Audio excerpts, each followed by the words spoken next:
Les decía que la primera parte de ese librito sería, ¿para qué la mujer? ¿Para qué la mujer? Suena un poquito, es periodístico el título, ¿no? Y trata de eso, ¿no? Pero trata, porque después que se ve para qué es la mujer, se ve para qué es también el varón y para qué son los dos. ¿Y para qué dice que los van a crear? A nuestra imagen y nuestra semejanza. ¿Y cómo dos pueden ser semejanza de tres? Porque la Trinidad son tres. Y entonces, ¿qué es lo que hay en la Trinidad que son dos? En la Trinidad hay tres personas que se relacionan entre sí. Dios consigo mismo se conoce y Dios se ama. Y eso no son actos como nosotros, que pueden faltar y yo sigo existiendo. No, en Dios son sustanciales. Desde siempre, eternamente, se conoce. Y ese conocimiento es tan perfecto que es personal. Porque el Dios de los musulmanes y de los israelíes, de los judíos, que dicen, son tan celosos de que Dios es uno solo, que al fin ese Dios no tiene relación. Porque no hay otro Dios con que relacionarse. Y entonces le falta la relación. La relación es una perfección, sobre todo tratándose de una persona. ¿Qué es esa persona que no tiene relación con nadie? Y está concentrado en sí mismo, sin nadie. Y ese Dios da lugar a la intolerancia islámica y al particularismo cerrado judío. En cambio, el Dios trinitario nos permite relacionarnos, como vemos que sucedió en América Latina, entre razas y culturas. Los que van con esa idea, y les pasó también a los protestantes, porque el protestantismo es una reducción al monoteísmo tipo islámico e israelí. Y por eso los norteamericanos, los sajones, llegan a Norteamérica y dicen, el indio bueno, el único indio bueno es el indio muerto. Lo decía un general norteamericano. No hubo mestizaje ahí, porque no había fe en la Trinidad. Y porque el Dios de ellos no es un Dios trinitario, un Dios de personas. Porque uno es el que se conoce y otro el que es él en cuanto conocido. El origen del conocimiento es el Padre, pero se conoce de tal manera que también en él el ser conocido es personal. Uno es el que se conoce, y otro el que es conocido. Pero si se conocen, se aman. Y entonces ahí del Padre viene el Hijo por generación, por el conocimiento, y viene del Padre y del Hijo que se conocen y se aman, viene el Espíritu Santo, que es el amor de ambos. Y que no es por generación, sino por impulso. Es un impulso del Padre hacia sí mismo en el Hijo, y del Hijo hacia sí mismo en el Padre. Y esas son las que llaman los teólogos las dos procesiones. La del Verbo que procede del Padre por el conocimiento, la del amor que procede del Padre, el Espíritu Santo, que procede del Padre y del Hijo por el amor. Esas son las dos procesiones. Y por eso van a ser dos seres humanos, dos personas humanas, las que sean imágenes de las dos procesiones en la Trinidad. Y el varón, los dos van a ser imagen y semejanza del Verbo, porque los dos aman y los dos conocen. Pero es una cuestión de proporción. El Verbo va a ser a imagen y mayor semejanza del Verbo, de la palabra de Dios por la que son hechas todas las cosas. Para saber y conocer el Verbo hay que ir al capítulo 1 del Génesis y ver lo que... Y dijo Dios, y dijo Dios, y dijo Dios, y con el decir va creando. Y para ver lo que es el Espíritu Santo, hay que contemplar ese Espíritu de Dios que antes que el Verbo empiece a crear, es un espíritu del amor de Dios en su presencia que soplaba en el agua, que soplaba en el caos. Es el amor que predispone, porque es el amor que motiva. Y al final de cada día de la obra del Verbo, el Espíritu dice, vio que estaba bien. ¿Qué es lo que dice el amor? El amor afirma el ser del ser amado. Así que el Espíritu Santo es el motivo, es la finalidad y es el amor. Y ella es la mayor imagen y semejanza del Espíritu Santo. Y es la que aprueba el ser y la que el séptimo día dice, y vio que toda la obra era muy buena. Usted es el que está aprobando y el que está bendiciendo el amor. Y están íntimamente unidos en Dios el conocimiento y el amor. Y por eso son llamados él y ella como criaturas a ser uno solo, como el amor de Dios y el conocimiento de Dios son uno solo. Si se separa el conocimiento del amor, eso es demoníaco. El conocimiento sin amor es demoníaco. ¿Qué le promete la serpiente a la primera mujer? Conocimiento. Y ni menciona el amor. Y el amor estaba en la obediencia y en reconocer. El amor en la ley. El amor estaba en la ley. No comerás de este fruto. Lo que no se le decía, porque si creía en el amor, no era necesario que se le dijera el motivo que se le iba a dar. No lo comerás antes de que yo te lo dé. Si hay amor, yo confío. Bueno, el varón es a mayor imagen y semejanza del Verbo, así está pensado. Y la mujer a mayor y semejanza del Espíritu Santo. Y el Verbo tiene la misión de crear todo lo exterior. Y la mujer es la relación entre las personas, es entre el Padre y el Hijo, el amor entre el Padre y el Hijo. Y si recorremos el credo, ¿qué hace el Espíritu Santo? ¿Qué decimos de él?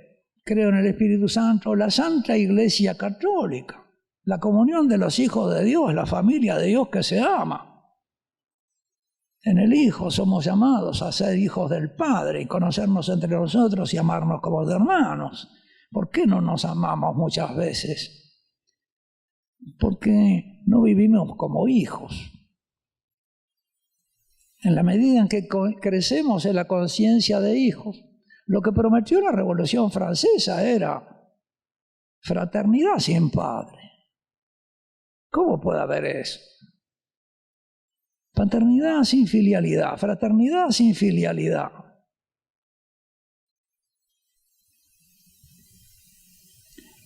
Creo en el Espíritu Santo, la Santa Iglesia Católica, la comunión de los santos, la unión entre las personas,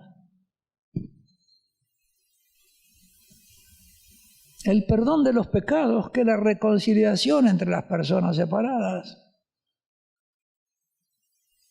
que habló por los profetas, que es la comunicación, porque el amor se comunica. Los profetas son la comunicación de Dios con nosotros, y por eso ellas hablan tanto. ¿Verdad? Porque tienen vocación de comunicadoras. Y sí, está bien que hablen. Y se enojan con él porque él no habla. El varón tiene que hablar con hechos. Manifiesta su amor y por eso son callados. Los hombres, los varones buenos son callados, pero hablan con sus hechos. Como el Verbo. Y juntos, conocimiento y amor son sabiduría. Qué conocimiento sabroso y sabor que te permite conocer. Porque solo se conoce lo que uno ama y solo se ama lo que uno conoce. Y hay entonces una retroalimentación del amor y el conocimiento en la sabiduría divina. Solo se puede conocer lo que se ama a fondo. Yo he visto en las niñas pequeñitas, 2 o 3 años, que entra un extraño en casa y se esconden. Y digo, no ha ingresado el pecado en ellas. Y tienen la herencia de la primera, que sabe que solo puede conocerla el que la ama. Y que si alguien no la ama y la mira, es peligroso. Un conocimiento sin amor, las niñitas lo saben. Después, por el pecado original, empiezan a crecer y quieren que las miren. Pero yo estaba hablando de la mujer y el varón antes del pecado, que están destinadas a eso. Bueno, de aquí derivan las respuestas a todas las preguntas que ustedes me han hecho. A esas 36 preguntas. Y todo esto lo he venido viendo con claridad. Yo digo que yo no invento nada. Que el Señor me enseña y después me manda. Digo que me comparo con el burrito que se le cargan las árganas para llevarlo al mercado.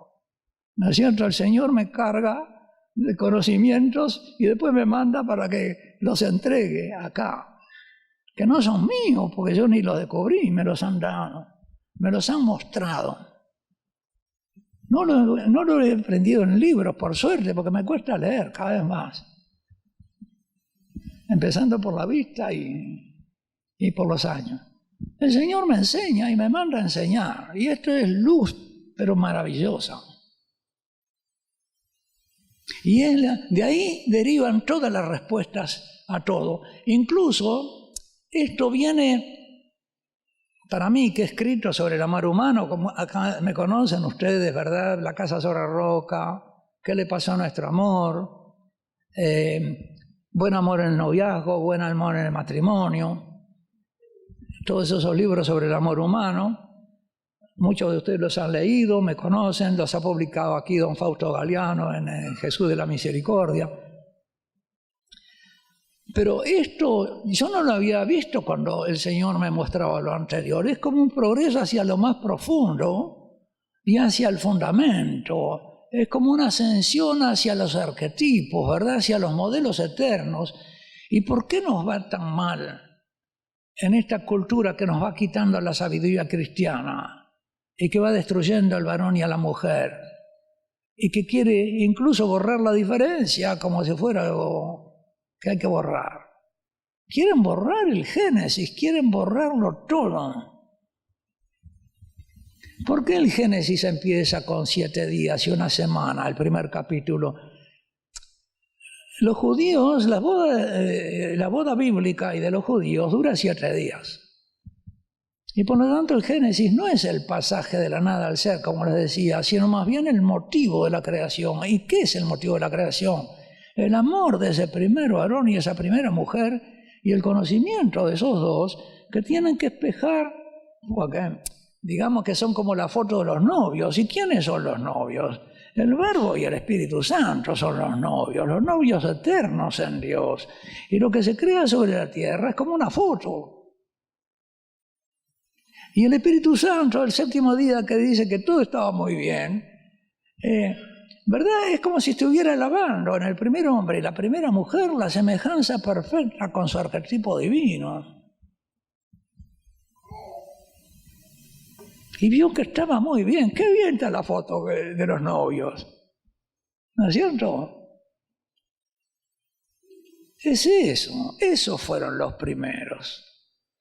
Y por eso los santos padres, cuando hablan del varón y de la mujer antes del pecado, no se cansan de mostrar las perfecciones de esas dos criaturas. ¿Por qué? Porque eran imagen y semejanza respectiva. Uno mayor semejanza del Verbo, otra mayor semejanza, y los dos juntos a mayor semejanza de la sabiduría del Padre. Y eso es lo que destruye la serpiente, separando el conocimiento del amor. Y haciendo que el varón pierda su semejanza con el Verbo ordenador de todo, porque cae hacia el polo animal de esa naturaleza.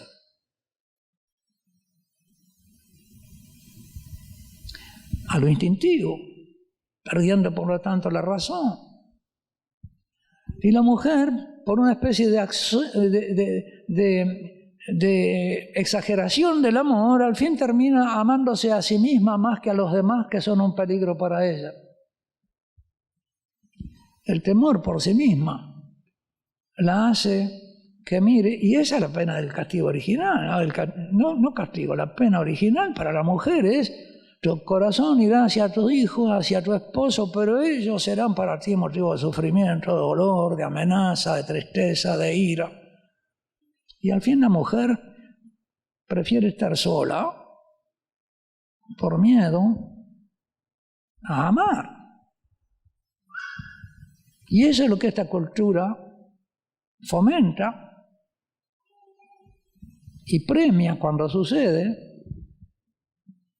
Bueno, esto es lo que yo, en resumen, lo que estoy enseñando ahora, mostrando en estas, son como 7 conferencias que se van a publicar si Dios quiere, y es sobre esto: rescatar los arquetipos, rescatar los modelos, rescatar la causa ejemplar. ¿Vieron cómo mueve el ejemplo de los santos? ¿Cómo inspira? ¿Cómo el ejemplo también de las personas?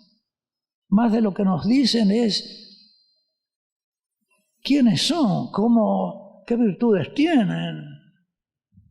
Bueno, nuestra causa ejemplar es divina. La del varón y la de la mujer. El varón, el Verbo eterno. ¿Y quién es ese Verbo eterno? El que se encarna para salvar a la humanidad y el que muere por la humanidad. Y por eso San Pablo lo pone cuando habla a los Efesios sobre el matrimonio, que el modelo del varón es Cristo, que es el Verbo hecho hombre, que tiene que morir por la esposa. ¿Y morir a qué? A su pasión desordenada. Tiene que matar en él al animal. Por eso también en todas las culturas el que sacrifica es el varón. Sacrifica al animal. Y eso es simbólico, porque en él tiene que sacrificar lo instintivo, gobernándolo por la razón, sus pasiones. Y por eso la cultura hispánica al niño varón lo instruía para vencer el miedo y vencer la tristeza y vencer la ira. Porque tenía que ser defensor de su familia y no podía ceder ni al miedo, ni a la tristeza, ni a la ira, y por eso el varón no lloraba. Cuando yo digo esto, las abuelas se enojan. Pero bueno, ¿qué va a hacer? Están heridas por la ignorancia, hay que tener misericordia. Al varón hay que enseñarle que sí, que debe dominar su pasión con su razón. Y si no, es un mal varón. Pero miren que eso no lo dice solo el Evangelio, Platón lo dice, Aristóteles lo dice, que el ser humano que no domina sus pasiones es malo. Y que la virtud consiste en el dominio de las pasiones. Aristóteles, Platón lo dicen, pero dicen lo que hay que hacer, pero ¿cómo? Jesús viene a permitirnos hacer lo que tenemos que hacer y no podríamos hacer sin su gracia. Porque nadie se puede sacar de un pozo tirándose los pelos. Y nosotros, por el pecado original, Nacemos en un pozo, en el pozo del pecado original. Y por eso el bautismo nos empieza a sacar del pozo y nos da la condición de hijos de acuerdo a la cual podemos vivir. Nos da una posibilidad. Nos da la capacidad de vivir como hijos, de vivir como el Hijo. Al varón como varón, a mayor imagen del Verbo, y a la mujer como mujer, a mayor imagen de la Ruaj, del Espíritu Santo. La Ruaj, Espíritu Santo, en hebreo es femenino. El Espíritu creado en la materia es masculino, pero cuando se trata del Espíritu de Dios, es femenino. No porque haya algo femenino en el Espíritu, sino porque en la mujer hay algo espiritual, hay un impulso de amor. Porque Espíritu es eso, es impulso. Impulso hacia el otro. Es como una vocación al otro, al hijo, al esposo, entre ellas, las amigas. Es el impulso. Eso está en su naturaleza y se lo quiere sacar en la cultura. Alguna de las tragedias griegas muestra precisamente cómo se corrompe eso en la mujer, ¿no? Pienso en Medea y otras. Entonces, nos habla de la ayuda idónea. Yo tengo una de las conferencias que dice eso. ¿Para qué la mujer? Me invitaron para darla en Argentina, en Mendoza, un grupo, una asociación FASTA, Fraternidad Apostólica Santo Tomás de Aquino. Había en ese congreso como 225, 230 mujeres que decían, ¿qué es eso de la ayuda adecuada? Todo sale de una mala traducción. Una cuarta parte de la conferencia se va a mostrar cómo eso está mal traducido en todas las Biblias corrientes. Lo que no conviene no es que el varón esté solo, sino lo que no es conveniente es el ser uno solo del ser humano. No conviene que el ser humano sea uno solo. ¿Por qué? Porque para parecerse a las dos divinas personas que proceden del Padre se necesitan dos. E imagen y semejanza respectiva, a mayor semejanza uno, a mayor semejanza del otro, el otro. Voy a tomar algunas de las preguntitas entonces y a tratar de iluminarlas desde esta doctrina que les he resumido. Y empiezo quizá por una de las últimas. La primera ya entra ahí, ¿no? Parece que han escuchado mi conferencia o la han visto en internet, porque yo lo subo. Todo esto está en internet, está en mi blog del Buen Amor y en el blog de Toma y Lee, porque como es un tema bíblico y al mismo tiempo es un tema amoroso, están los dos blogs. Y con las diapositivas de la conferencia y todo. Lo pueden ver a mí. El blog mío es el blog del Buen Amor, es uno, todo junto. Y otro es Toma y Lee, Sagradas Escrituras. Nos habla de una ayuda idónea. Esta mujer es una única persona creada y pensada por Dios para ser nuestra compañera y por medio para santificación dentro del sacramento del matrimonio. San Agustín, que era un santo muy sabio, es padre de la Iglesia, cuando trata el tema de la mujer de Génesis ad litteram, del Génesis a la letra, dice que él, investigando, lo dice con mucha humildad, y varias veces, como 5 o 6 veces, que no se le ocurre para qué la mujer, sino es para la estirpe, la creación de los hijos.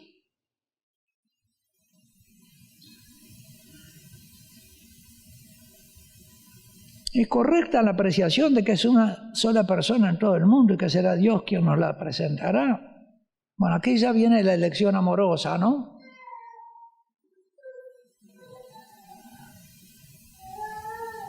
Matrimonio y mortaja del cielo baja.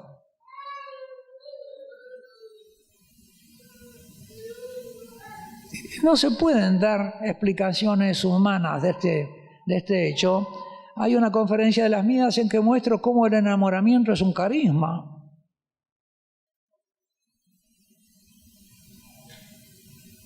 Es un carisma. Lo que pasa es que muchas veces se elige por las pasiones y es una mala elección, pero el verdadero amor es un carisma. Y por eso el pecado muchas veces lo destruye. ¿Qué aconseja para poder reconocer que esa persona es nuestra ayuda idónea? Si no te lo da la gracia como carisma, estás expuesto a cualquier error. Por eso hay que vivir en gracia. Y vivir en gracia supone que las prioridades de uno no son las inmediatas de formar pareja, que eso es una de las tantas cosas, pero que hay muchas más. Y de repente más importantes, de las que obsesionan a veces a nuestras jóvenes que van, ¿verdad?, avanzando en la edad. Y me decía uno, no se encuentra ninguno, me decía una. Pero también me decían al revés. Y me decía un catedrático de universidad que a su hijo que estaba en la universidad le decía, papá, ninguna vale la pena de la compañera de universidad. ¿Qué es eso? ¿Qué es ese desencuentro? Bueno, eso es una consecuencia del pecado original y de esta humanidad que se va apartando cada vez más de la fuente de la gracia y apartándose de Dios como un enemigo desde la escuela y en las universidades y en las ideologías. Pero que muchas veces incluso en los movimientos católicos no se recupera la sabiduría primera. Esta, elemental. Y a veces ni los líderes la tienen. Los que son líderes de los movimientos no tienen esta sabiduría elemental. Y uno podría decir, ciegos, guías de ciegos. Porque en realidad tienen el liderazgo como una especie de realización personal, por sí mismos. Y en realidad el liderazgo para él funciona como un veneno. Otra pregunta. En el caso de no poder estar con esa persona por haberle dado la espalda a Dios y no hacer su voluntad, ¿qué nos aconseja? Bueno, si ustedes entran en el blog de Buen Amor, y ahí buscan en el buscador Rina, R-I-N-A, Rina, van a ver la historia de una muchacha arrepentida de haber destruido a su novio en forma irrecuperable, habiendo convivido como novio 6 años con él. Y a veces con menos basta, pero con mucho menos basta. Entonces, la que es creada con un fin, el demonio la hace. Yo digo, auxilio te quiso dar Dios. El demonio dice, auxilio te quiso dar Dios, auxilio vas a pedir.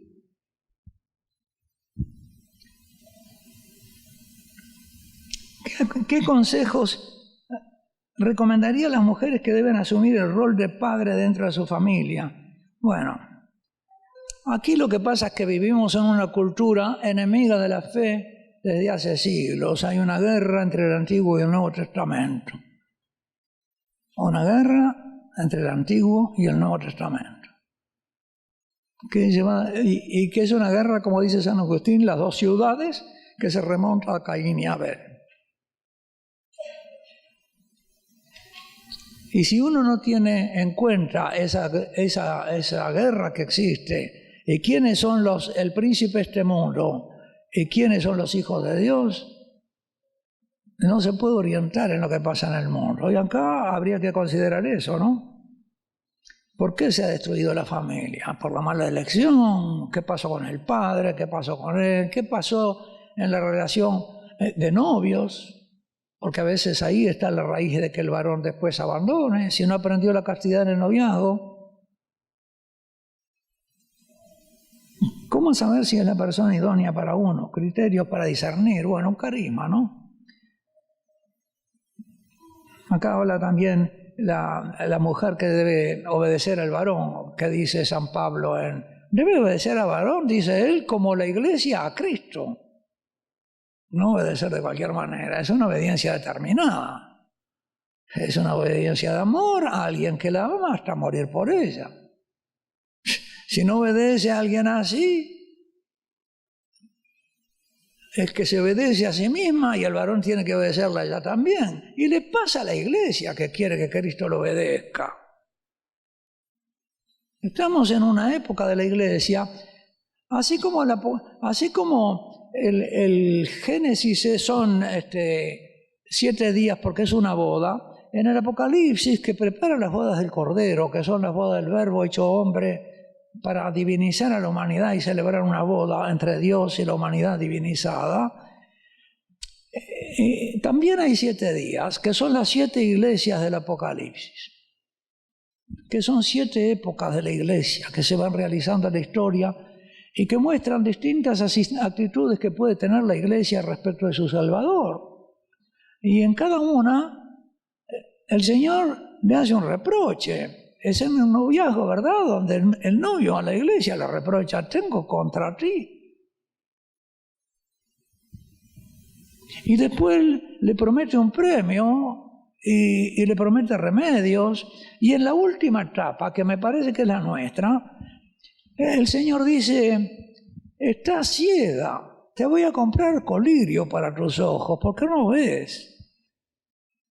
Y no solo estás ciega, estás sorda, porque estoy a la puerta y llamo. Resulta que lo dejó afuera. Y que parece más, digo yo, la viuda del crucificado que la esposa del resucitado. Porque ella está en el centro.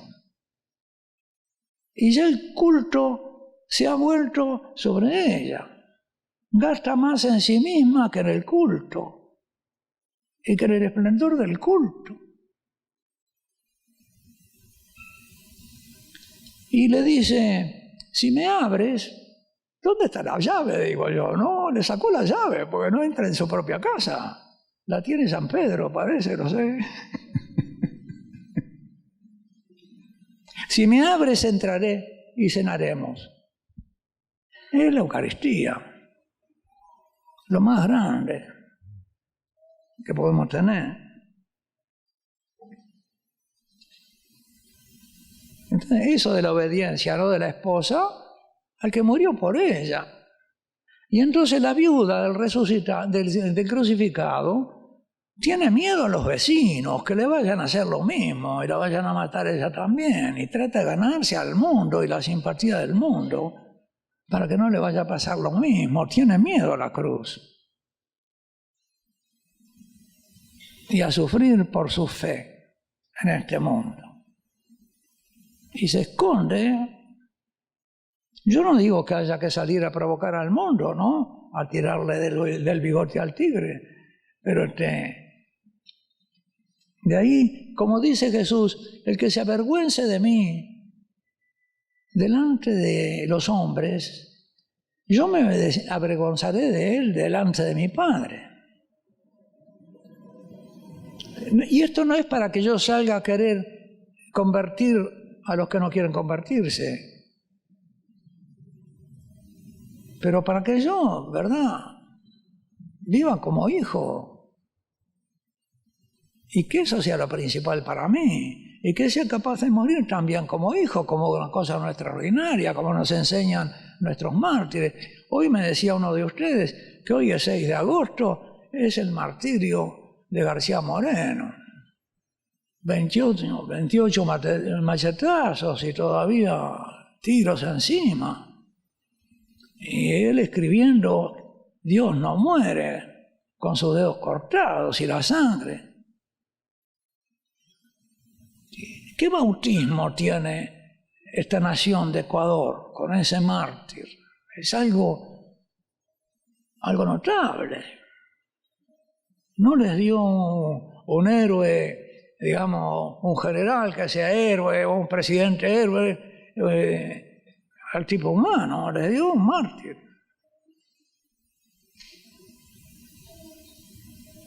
Y yo creo que esas cosas son proféticas para un país. Hay que buscar ahí la obra de Dios y el modelo que Dios le quiso dar a esta nación. y en cada uno de sus ciudadanos. ¿Quién como Dios? Nadie como Dios. Padre, la pregunta es que si es posible que nos explique un poquito qué significa o a qué se refiere con lo del carisma en el noviazgo. O sea que sobre el carisma en el noviazgo, ¿qué se refiere cuando usted dice ¿El carisma? Sí. Eso. Bueno, del carisma habla San Pablo en el capítulo 12 de la primera carta a los Corintios. Dice, hay muchos carismas y uno solo es el Espíritu, hay muchos ministerios y uno solo es el Señor, y hay muchas operaciones y uno solo es el Padre, es Dios, el Padre. Los carismas son dones, los definen los teólogos como un don que se te da gratuitamente, no en atención a un mérito tuyo, sino en atención al mérito de otro, al bien de otro y también de rebote al tuyo. Entonces, el enamoramiento es eso, ¿eh? Y tiene dos aspectos, un aspecto cognitivo y un aspecto volitivo. Se conoce y se reconoce al otro y se acepta al otro. Y ahí comienza una relación de amistad y noviazgo, pero empieza con una mirada y con una aceptación. Me contaba la historia de su noviazgo y del comienzo del enamoramiento de un matrimonio argentino.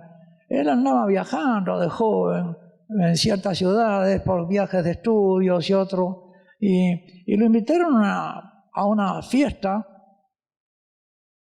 en una comunidad nacional de esas, como podrían ser los armenios o los libaneses, ¿no? Una comunidad. Y él entró ahí y estaba también la que iba a ser su mujer allí sirviendo, entre las muchachas que servían.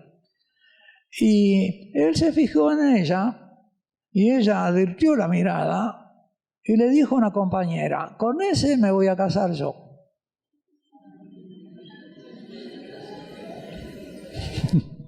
Y se casaron, felices. Es decir, hay un conocimiento, un reconocimiento, una mirada, una lectura de la mirada, una comprensión, es una revelación. Es un don de sabiduría. ¿Qué te revela eso? Y él cuando la miró también vio, ¿verdad? Algo lo atrajo a ella, porque había cantidad de muchachas ahí para fijarse. ¿Por qué miró a esta?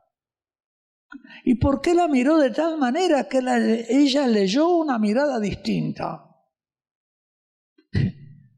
Eso no es algo, eso es algo dado. Y eso es un comienzo. A eso me refiero con el carisma. Sin eso, ahora, hay otro tipo de noviazgos en que, o de forma de parejas, que no es por ahí, que la gracia actúa de otra manera. Por ejemplo, Santo Tomás Moro, que va a pedirle la mano de una hija a un comerciante, y a él le gustaba más la menor, pero la mayor, él pensó, pobrecita, la mayor, yo voy por la menor y ella se va a quedar desairada. Y entonces, por el bien de ella, pidió la mano de la mayor, pero por el bien de ella.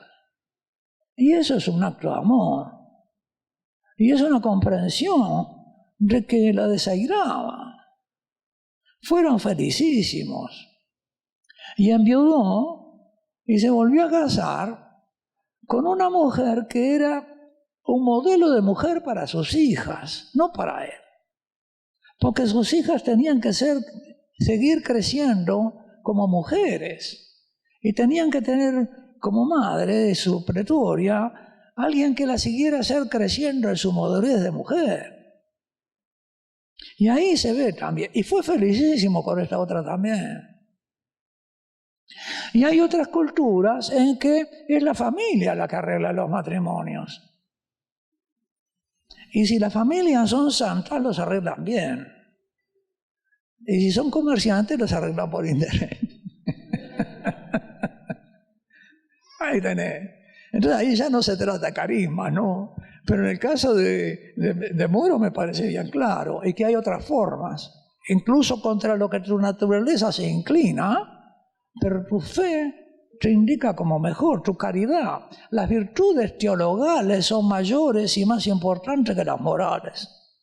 Tienen prioridad y son las directivas de las almas de los hijos de Dios. Te dirigen las virtudes teologales, la fe, la esperanza y la caridad.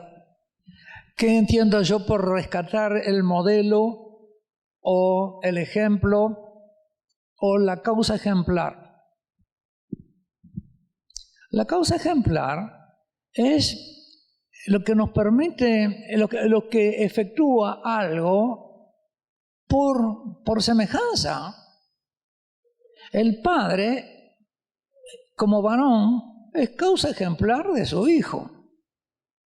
No solo es causa eficiente engendrándolo y educándolo, es causa ejemplar con su ejemplo, más allá de lo que le dice o lo que con su persona es ejemplo para el hijo.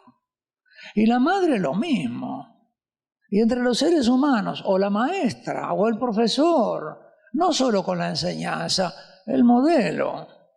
Ahora, si nuestros modelos son siempre puramente humanos, pero si nuestro modelo es el Verbo eterno de Dios, tal como lo conocemos por las Escrituras y por el credo, si lo meditamos, ¿quién es el Verbo? ¿Qué es lo que hace por mí? ¿Qué es la encarnación? ¿Cómo se realiza? ¿Quién es María? Que dice llena de gracia, te cubrirá con su sombra el Espíritu Santo. Es decir, que estás llena del Espíritu Santo. Esos son los modelos, los arquetipos. Arquetipos son los primeros modelos. Tipos es eso, no es como lo que se imprime en una imprenta, ¿no? Los tipos de imprenta. Es un sello que marca y que es por vía del conocimiento y de ese impulso que hay de asemejarme. También preguntaban sobre la amistad matrimonial. La amistad matrimonial. La amistad matrimonial. Bueno, es otra de las conferencias que tengo, la amistad matrimonial. Que es precisamente también la gracia al carisma, ¿no? Por eso digo, el enamoramiento es un carisma, el noviazgo es una escuela y el matrimonio como sacramento es una amistad. Y una amistad es amor de benevolencia. Amor de benevolencia es que el bien del otro es mi bien. No es el otro mi bien, sino que el bien del otro es mi bien. Y por lo tanto yo procuro el bien del otro, porque es mi bien. Y eso mutuamente. No basta que uno de los dos lo haga, que procure el bien del otro como el propio bien. Los dos lo tienen que hacer, si no, no hay amistad matrimonial. Hay la utilización de uno y, digamos, el ser utilizado por el otro. Y lo que apunta el sacramento, el misterio del matrimonio, es que tengamos como causa ejemplar el varón a Cristo y la mujer al Espíritu Santo, que sigue al conocimiento, ¿no? Y que obedezca a la Iglesia Santa, a la humanidad redimida. ¿En qué sentido la mujer puede resultar digamos, en vez de un auxilio para el hombre, que el hombre tenga que pedir auxilio? Y bueno, cuando por ejemplo no hay reciprocidad de amistad de parte de la mujer, ¿no? Se vuelve sobre sí misma, se olvida el varón. Supongamos que ella puede darle un hijo y el varón desea un hijo y ella no se lo da. Y no se da cuenta que se lo está negando de repente, pero no se lo da. Y el varón necesita de vez en cuando un hijo para sentirse vivo. Sí, pasa. Pero bueno, es muy largo. Darle relaciones prematrimoniales al varón es ser, digamos, secundar al demonio. No voluntariamente, porque es difícil que alguien sea tan bruja en nuestros medios, ¿no? Las hay, pero...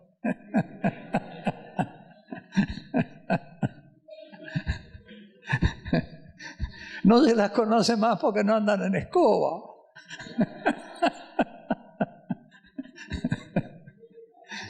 Pero bueno, hay brujas conscientes y brujas inconscientes, ¿no?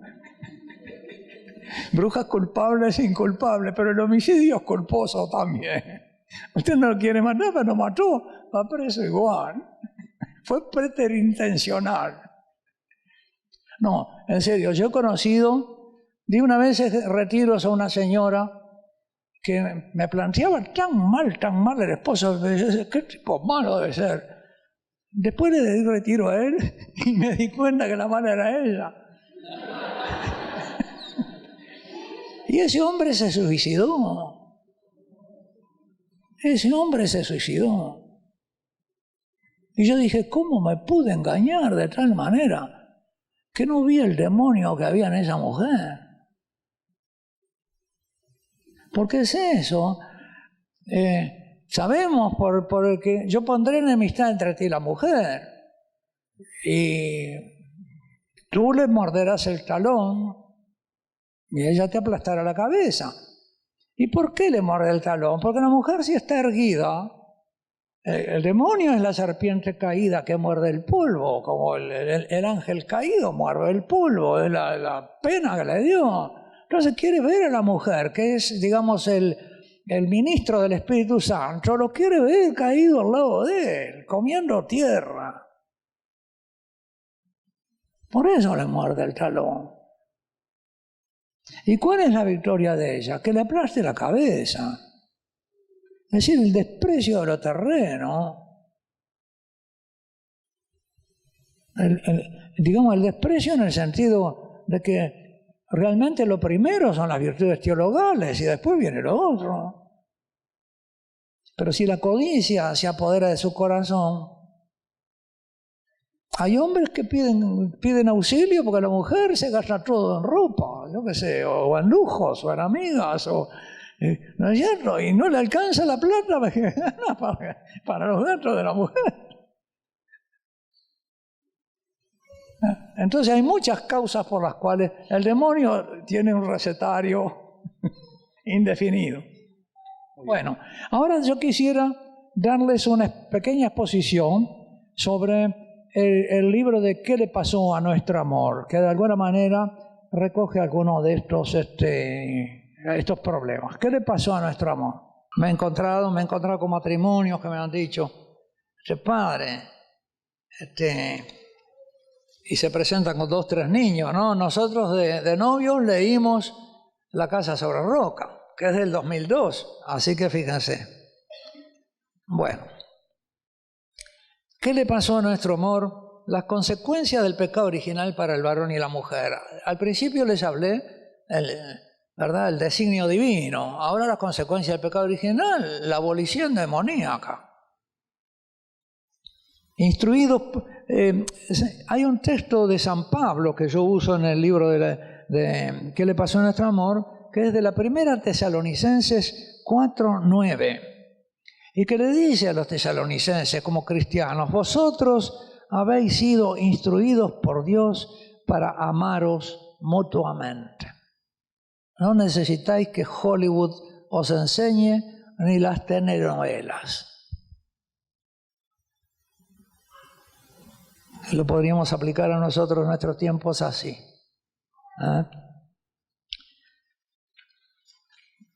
Y nadie le puede enseñar.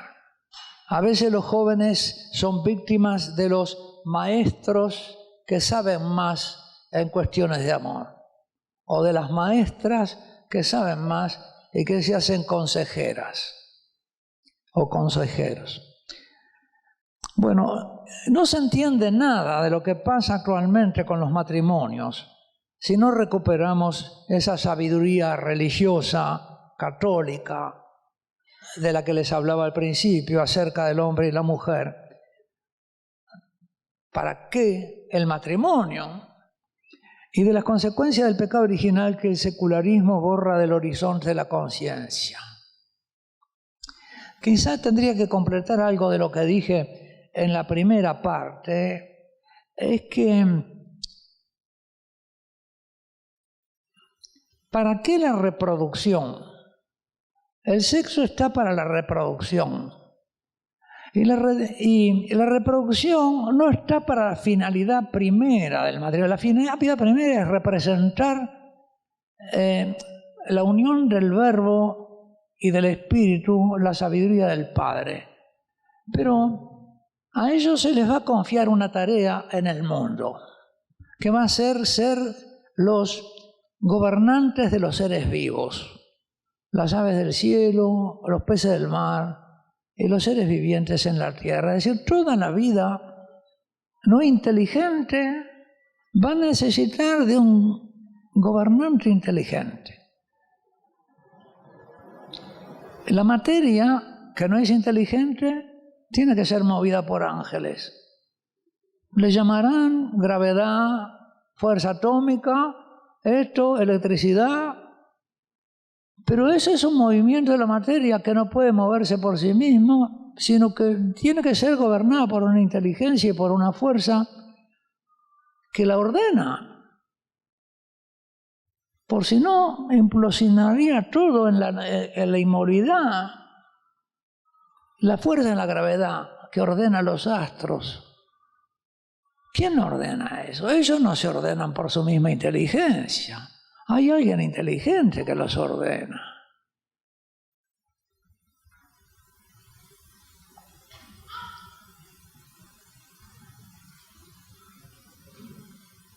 Y entonces hay como una escala de seres inteligentes, lo que llaman Dionisio Areopagita y otros padres, las jerarquías angélicas. Dios se vale de criaturas intermedias, por eso los ángeles, para muchas tareas y muchas cosas. Y dentro de esas jerarquías angélicas incluye para este planeta Tierra esta rara mezcla o injerto de ángel en pie de animal, que somos nosotros. Que por una parte, como los seres vivientes son muchedumbres y llenan la tierra, y es una bendición que sean numerosos, los que lo gobiernan también tienen que ser numerosos. Y entonces la reproducción aparece en ese versículo 16 y 17 del primer capítulo, hagamos al hombre, al ser humano a nuestra imagen y semejanza, y después dice, macho y hembra los creó. Pero eso es secundario, hay dos fines, uno que es el fin primario del semejanza con Dios y otro es funcional para su tarea, tienen que ser muchos. Y ahí la reproducción es sexual. Es un fin distinto. Y si se olvida el arquetipo como lo principal, al fin lo sexual se transforma en lo principal. Y entonces ella quiere un marido para tener una casa y él quiere tener una casa para tener una mujer. Sí. Entonces, si ignoramos esta sabiduría divina, para Lutero, la sabiduría, la naturaleza humana está corrompida totalmente y sin remedio. Ni Cristo, ni la gracia, ni los sacramentos logran sanarla. Y de ahí viene el puritanismo, que al fin dice, bueno, peca, con tal de que no se sepa. Lo malo es que se supo. Lo de Clinton, ¿no? ¿Verdad? Lo malo es que se supo. ¿Y cuáles son las consecuencias para el matrimonio, el divorcio? Porque no hay remedio. Rousseau, el individuo es bueno, la sociedad lo hace malo. El niño es bueno, el malo sos vos. No lo corrijas, vienen todas las pedagogías permisivas, Dewey, etcétera. No lo corrompas, Tolstoy y los anarquistas. Y las consecuencias para el matrimonio, la culpa la tiene el otro. Freud y los freudianos y muchos psicólogos actuales La naturaleza es buena. Dejate llevar. Uno debe confiarse de sus impulsos y seguirlos. No te reprimas. Resulta que gobernar las pasiones con la razón es represión. Y entonces se inculpa la visión cristiana como falsa y mala. Consecuencia para el matrimonio, el intercambio de parejas. ¿Y la visión católica cuál es? La que vamos a considerar. La naturaleza humana es buena porque Dios la creó y los bendijo, pero a causa del pecado original sobrevino una herida en la naturaleza y esta herida es sanable. Cristo vino a sanarla. Por eso dejó un sacramento, el matrimonio, para sanar las heridas del pecado y santificar a los esposos. Y la sanación y la santidad son posibles cuando Dios está en el medio. Y por los sacramentos. Por eso el matrimonio es un sacramento. Y en el sacramento Él es ministro de Cristo para amar a la esposa. Es decir, Cristo traduce su amor a la esposa en amor de esposo y traduce su amor al esposo en amor de esposa. Ambos son ministros del amor divino el uno para el otro. Pero para eso necesitan santificarse, ¿verdad? Necesitan unirse a Cristo. Y, por lo tanto, esta es la visión católica. Y la tenemos en la doctrina revelada por Dios, el relato de la creación del varón y la mujer en el libro del Génesis, que no es un cuentito para los nenes, sino una profunda sabiduría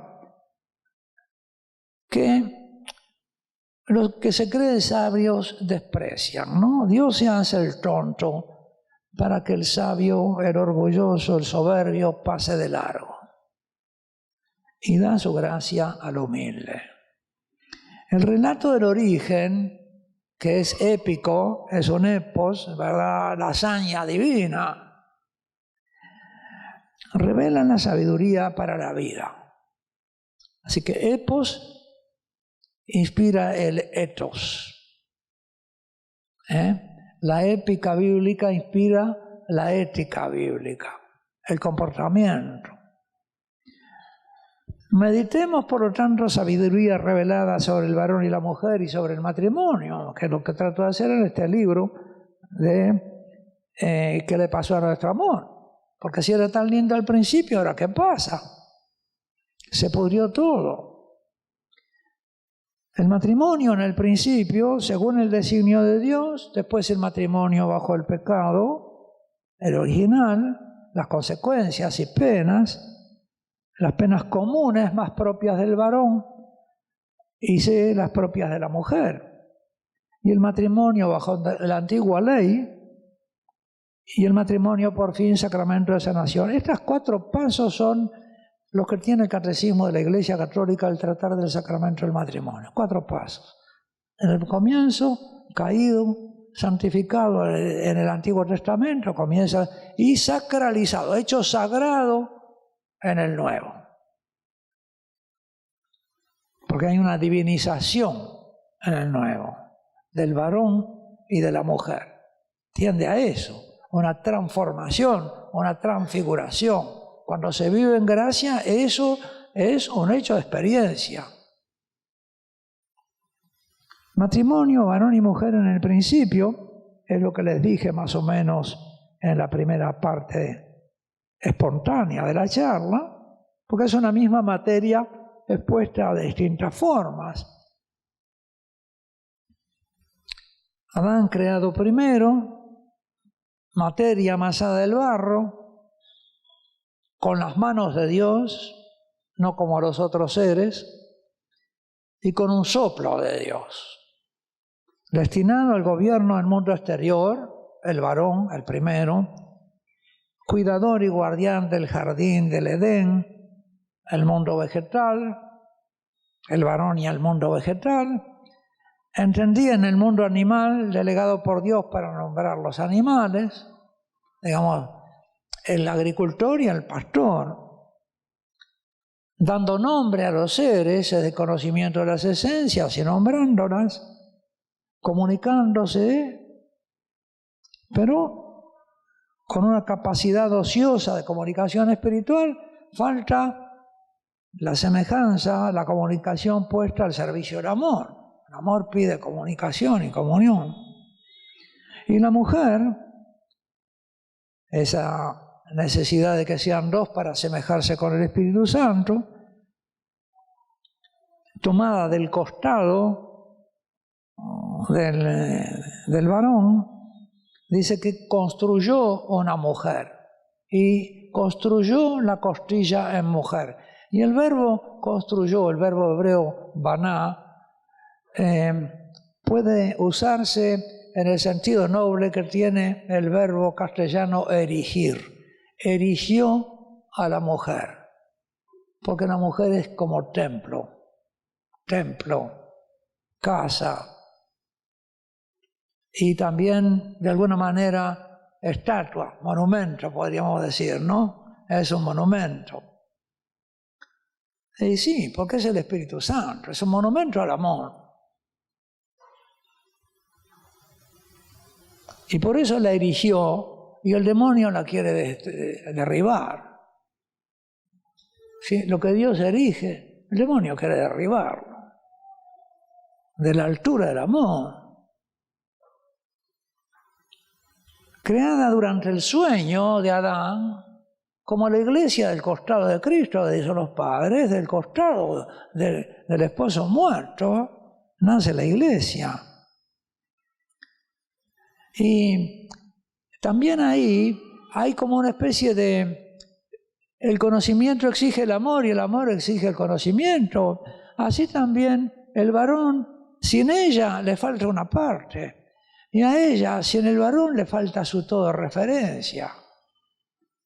Es decir, los dos se necesitan, pero no de la misma manera. Ella es dada al varón por Dios.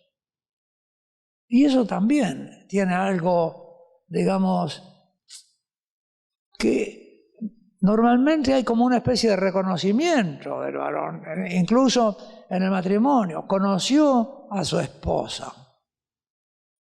La reconoció. Y se apegó a ella.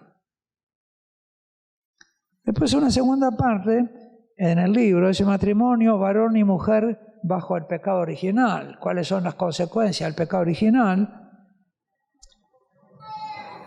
El varón fue creado con una destinación laboral de gobierno del mundo exterior por el ejercicio de la razón y la prudencia, y la mujer creada con una destinación al gobierno del mundo interior de los vínculos amorosos.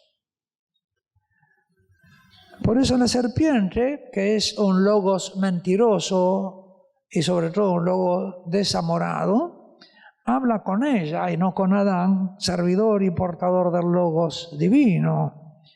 Ella es más afín a lo espiritual y a lo angélico, y Satanás es un ángel caído, malvado, pero ángel al fin.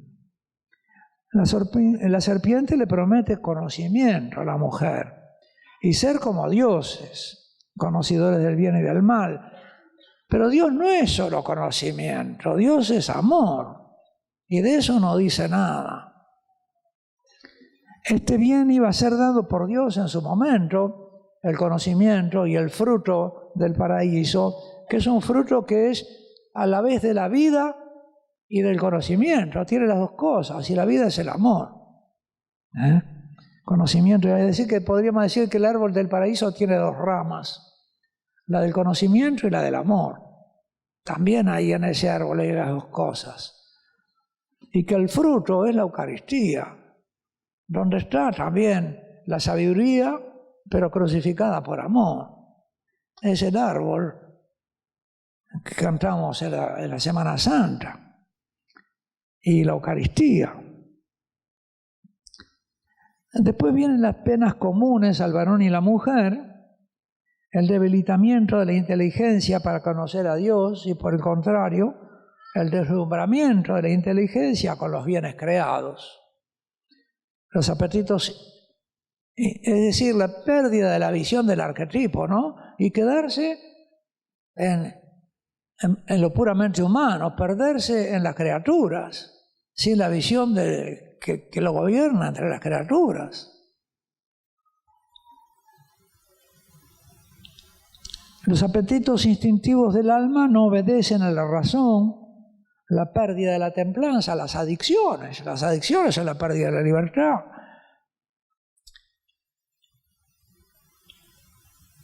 Y de la fortaleza.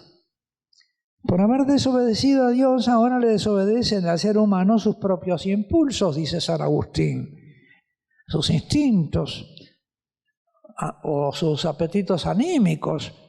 La gula y la lujuria son los comunes con el animal, por desorden del apetito y de la sexualidad, o la avaricia, la vanidad, la soberbia, la ira, el miedo, que son más propios de apetitos del alma, por la frustración de los deseos desmedidos. Surgen así la falta de templanza, la falta de moderación en el uso de los bienes, las adicciones, las dependencias, también la impaciencia, la ira, la violencia, también la cobardía, falta de fortaleza, la tristeza, la depresión, la pereza. Este mundo está edificado sobre las 7 virtudes de los pecados capitales, sobre las 7 colinas de los pecados capitales. Y todavía los exalta en los espectáculos como si fueran, ¿verdad?, divinidades, a la cual el hombre tiene que estar sometido y no tiene libertad entre ellas. En cuanto a la razón, dice Santo Tomás, queda destituida de su orden a lo verdadero. Esta es la herida de la ignorancia. Vivimos ignorantes y a veces contentos con la ignorancia o resignados a la ignorancia.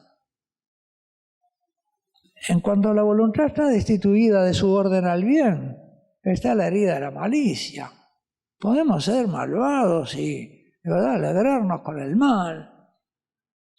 En cuanto a la irascible está destituida de su orden al luchar con lo dificultoso, está la herida de la debilidad, la cobardía, la pereza, la impaciencia o la ira.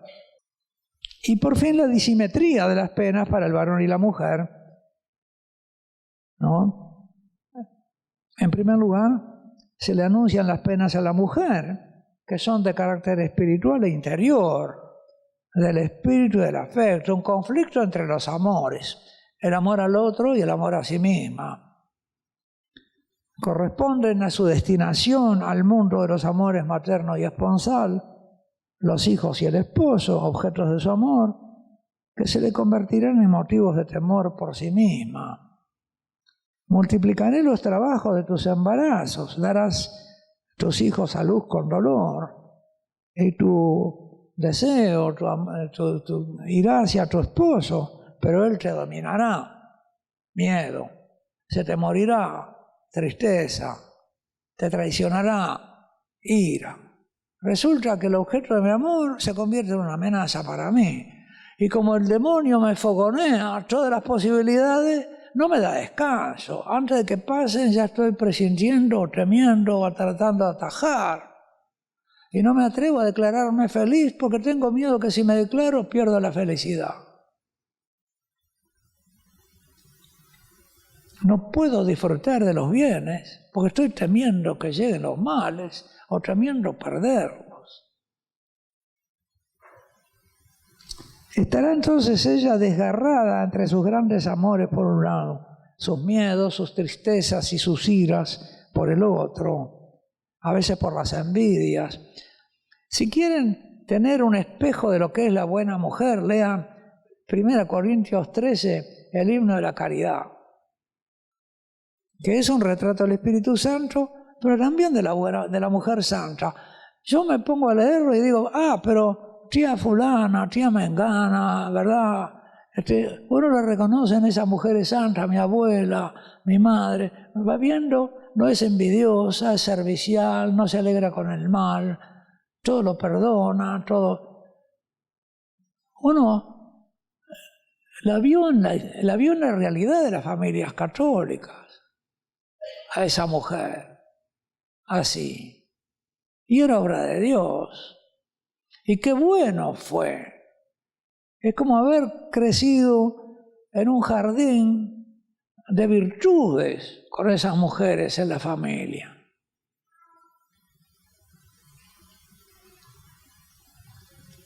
Bueno, estos son más o menos la primera parte del libro ¿qué le pasó a nuestro amor? ¿No? Que explica eso. Después sigue la segunda parte de los sacramentos.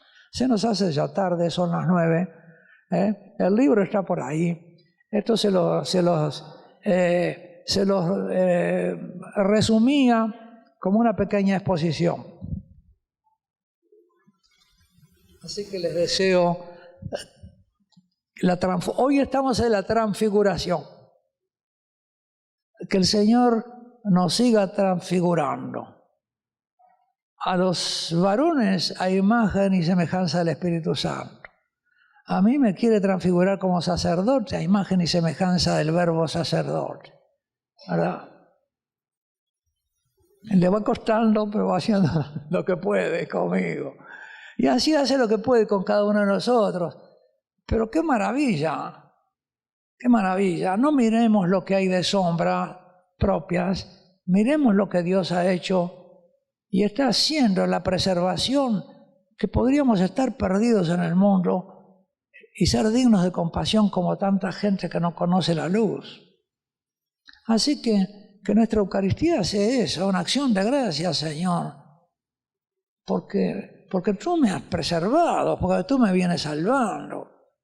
Transformándome, hazme hijo. Y a ellas, bueno, imagen y semejanza del Espíritu Santo. Y mayor semejanza.